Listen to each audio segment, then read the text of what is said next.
Hi guys, I'm back again.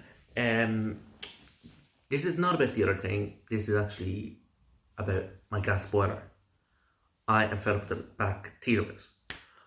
Basically, I listened earlier on, and it was going for about 15, 20 minutes the most, and it cut out.